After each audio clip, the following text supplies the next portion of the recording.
So now we're going to take a look at some often overlooked filter types. So these are filter types which can be found in Xfer's LFO tool and also some other filter plugins as well. But I really like LFO tool. It seems to work really well for these examples. And hopefully by the end of this one, it'll give you some inspiration to go off and experiment with these yourself and see what cool ideas you can get from using weird filter types. So this first one, I've got a percussion loop taken from the Iron Pack, and it sounds like this. And what I'm going to do with LFO tool is I'm going to use the comb filter. So if you go to flanges and go to comb plus, and let's just take a look at this filter. So I'm going to switch it on, and it's not looking like anything at the moment. What we can do is we can bring up the resonance, and you can see what this filter looks like. So if I bring this up and the mix all the way up, and I'm just going to bring the drive up a little bit as well to bring the volume up, and you'll hear what this does when I start to bring the cutoff down.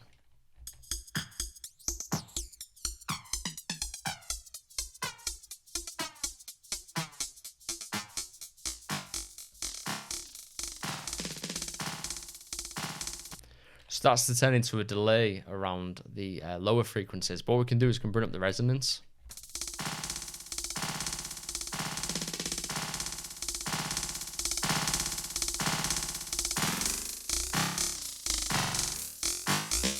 And you could come up with like a really nice build effect by doing something like this.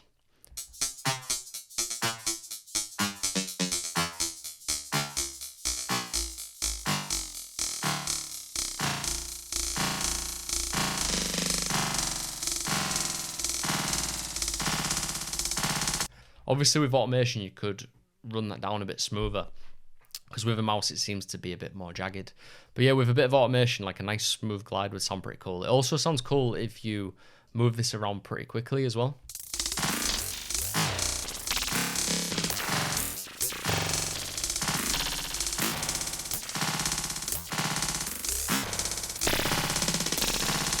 You get some really nice kind of like tapey style delay effects by using that. So that also brings me on to this next bit as well. You can experiment further by playing around with the cutoff and the LFO. So I could send LFO to the cutoff.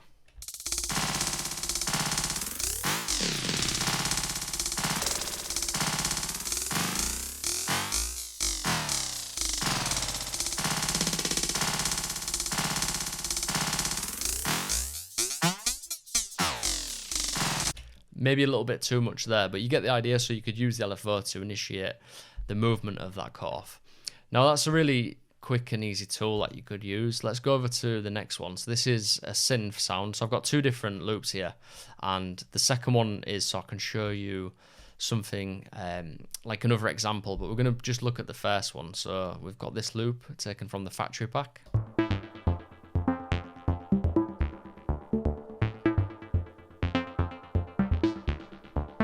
And we're just going to use LFO tool to create like a flange type sound that we can blend in.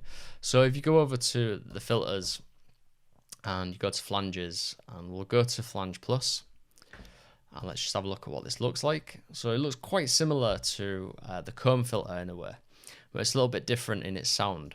So let's just experiment with this and see what we can get out of it.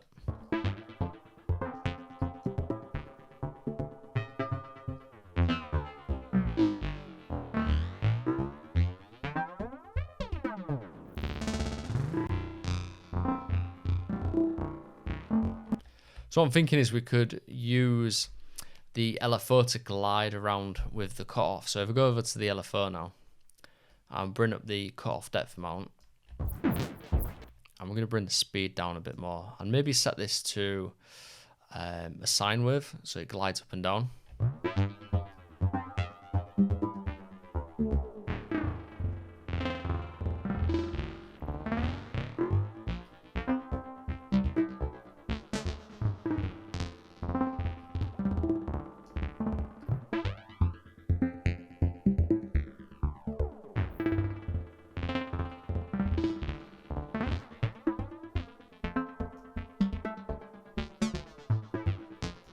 So you've got to try and find a sweet spot of it, and I might speed this up a little bit. And also maybe it works better, to be honest, with the triangle, because it's like faster sweeps. or it's just more equal sweeps.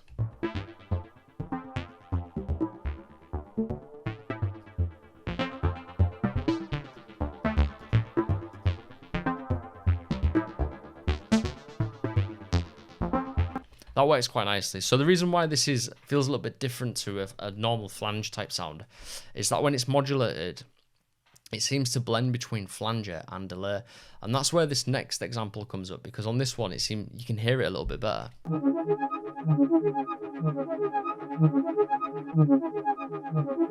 So you might notice like the changes in the pitch. So if I turn this off,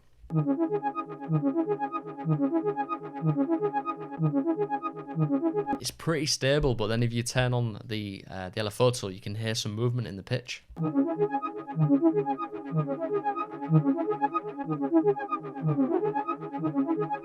So it's quite cool in that sense, so it can make something sound quite wonky with it.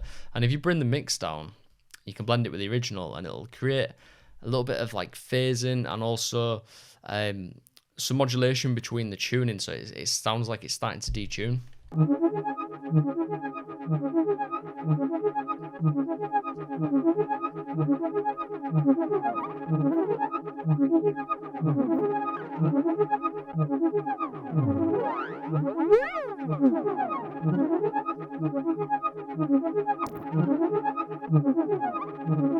It's definitely cool to play around with that one too.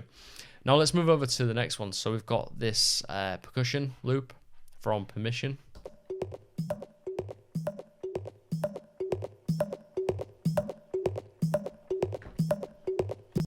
And we're going to use the phaser. So let's go to, this one's pretty cool. And also these ones as well. So we've got quite a lot of them, but I found that this one works really nicely for this one. So phaser 48H6 Plus.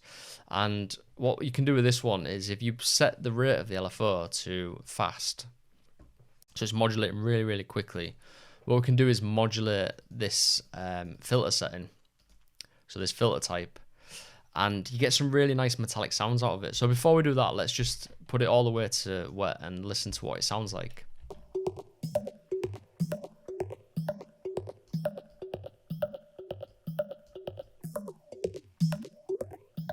So it creates some peaks and troughs, and it's not that interesting on its own in this example, but then what you can do is turn up the cutoff, and instantly we get some really nice FM metallic type sounds. So what we can do is we can tweak these to find a nice setting.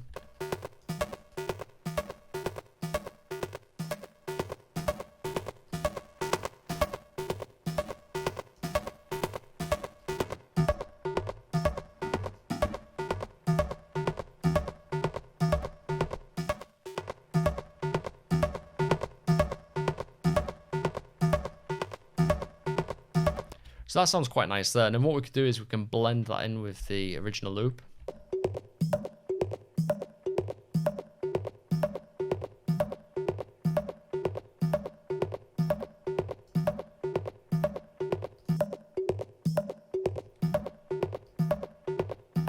So for me, it's just a really nice way to add a little bit of extra character and something unique to a loop or a percussive loop. And it's worth experimenting with that and trying it on synths and things like that as well. So I really like that one.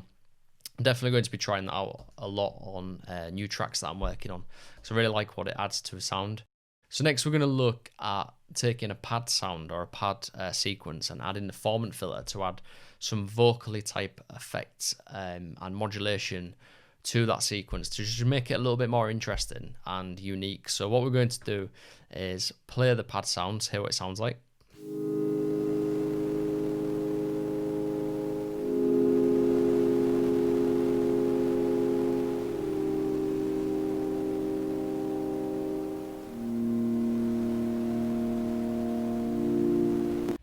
So now we're going to go over to the LFO tool and switch the filter on, and we're going to bring up the Formant filters. So we've got 3 here, but I find that Formant one is the most pleasing to my ears because it's the more intense version. So let's have a listen to what this sounds like. I'm just going to play around with the cutoff and the resonance and the Formant, and maybe bring the drive up a little bit as well so we can hear it better.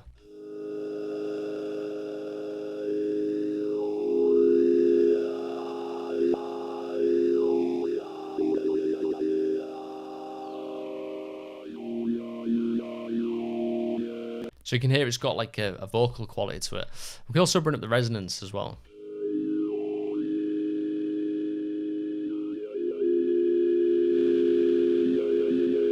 But for me, it works with the resonance quite low. So what I'm going to do, as you can already tell, like it sounds a lot better when it's being modulated. So I'm going to use an LFO, and we'll just stick with this triangle one for now, and bring up the cutoff modulation.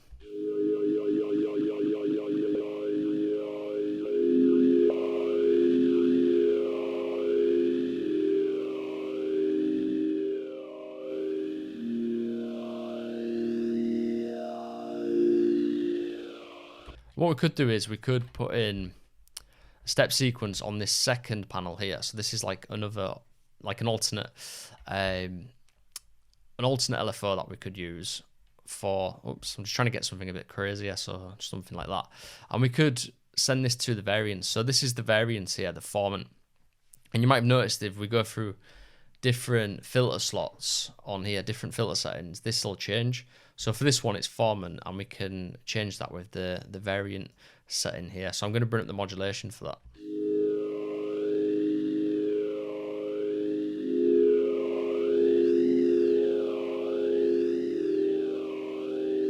And the last thing I need to do is, if we go over to this box here and change that to 2, so now that is going to react to this sequence here.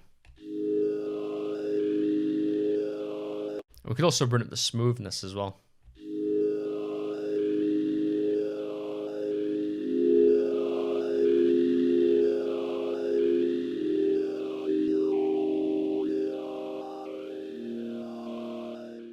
What we could do now is we could blend that in with the original signal. So this is the original.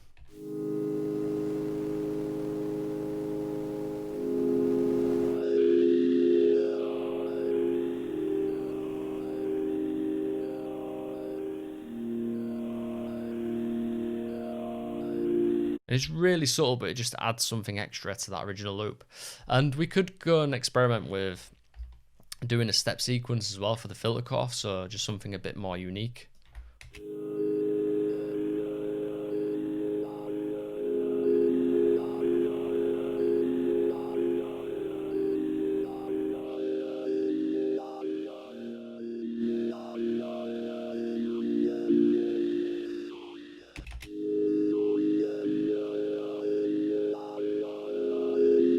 And we could speed it up.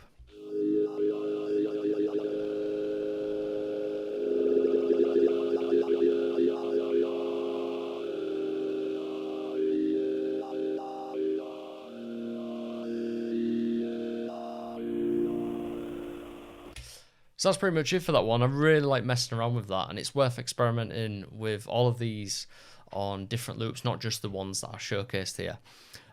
All of these different techniques can work on absolutely any loop, so it's worth experimenting. And you could also combine them as well, like you could stack them up.